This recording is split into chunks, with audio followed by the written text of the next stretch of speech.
बहुत ही अहम सवाल है। और राजीव रंजन, आपके लिए यह सवाल है। चंदन सिंह परिहार है, नीमच मध्य प्रदेश के रहने वाले हैं। ये कह रहे हैं मंदिर मस्जिद के झगड़े छोड़कर अर्थव्यवस्था पर ध्यान देना चाहिए। हमने 2027 तक विश्व की तीसरी बड़ी अर्थव्यवस्था बनने का प्रण लिया है। हमारी प्राथमिकताएं बदल गई हैं क्या? अरे देश की अर्थव्यवस्था की बल्ले बल्ले होनी चाहिए। यह हिंदू मुसलमान से नहीं होगा देश का कल्याण।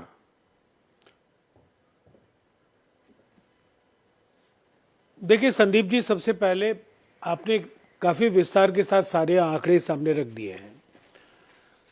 देखिए, एक नजरिया ये भी है कि पूरी दुनिया में हम जब पांचवी अर्थव्यवस्था की बात करते हैं तो बाकी जो चार अर्थव्यवस्थाएं हैं उनमें जर्मनी को छोड़कर हालात बहुत उत्साहवर्धक कहीं नहीं है। चाहे वो जापान हो, अमेरिका हो, इन दोनों जगहों पर मंदी के हालात उत्पन्न हो रहे हैं। दूसरी तरफ चाइना का भी जिस तरीके का जो ग्रोथ का स्लो डाउन है वो भी आपके सामने है।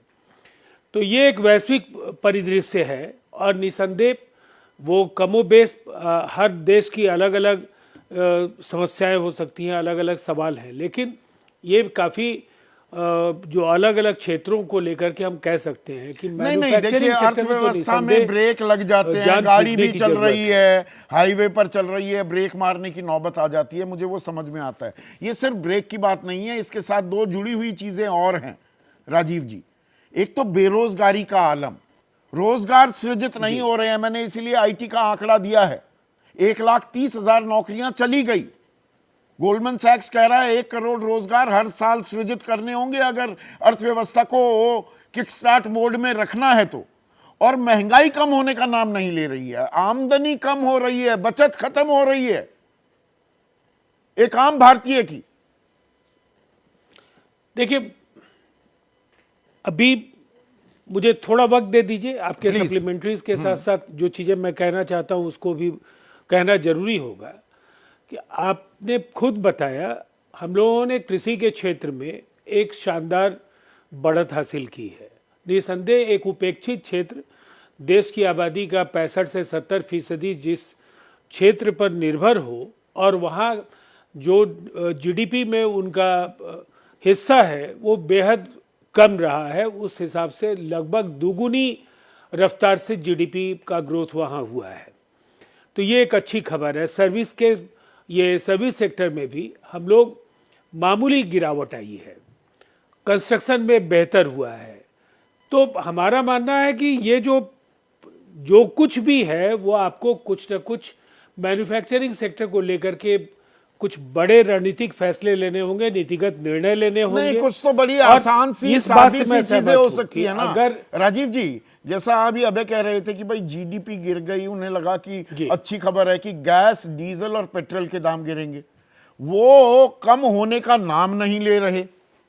रुपया कमजोर लगातार होता जा रहा है। पहले तो तंज कसे जाते थे, अब 84.5 पर रुपया आ गया और सरकार इसकी चर्चा भी नहीं करती और मीडिया ने तो एक खामोशी साध ही ली है। हम असल मुद्दों को नजरअंदाज कर रहे हैं क्या? नहीं, मुझे ऐसा लगता है सरकार ने जो कुछ कहा है उसका प्रतिवाद विपक्ष भी सारगर्भित तरीके से नहीं कर पाता है। और अभय जी जो कुछ रटे रटाए जो पैरामीटर्स को लेकर के बार बार बातें करते हैं, hunger index, ease of doing business का जो इंडेक्स है, उसके बाद आपका पर कैपिटा इनकम का इंडेक्स है, पर कैपिटा जीडीपी का इंडेक्स है। जरा कांग्रेस के शासनकाल के भी उन इंडेक्सेस में इंडिया की रैंकिंग देख लीजिए तो और आज के रैंकिंग में बहुत बड़ा बदलाव नहीं हुआ है। लगातार तीसरी बार आप लोगों में विश्वास रखा, भरोसा रखा, तो वो भरोसा कायम करने की जिम्मेदारी अब आपकी है ना। ये लगातार विपक्ष को ही हमेशा कटघरे में खड़ा करना, उससे आगे बढ़ना होगा ना राजीव जी।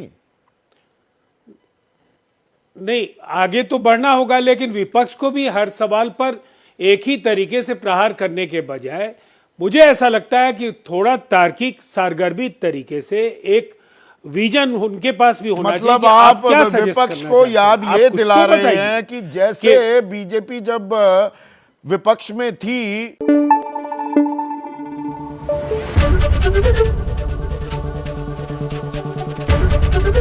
एबीपी न्यूज आपको रखे आगे।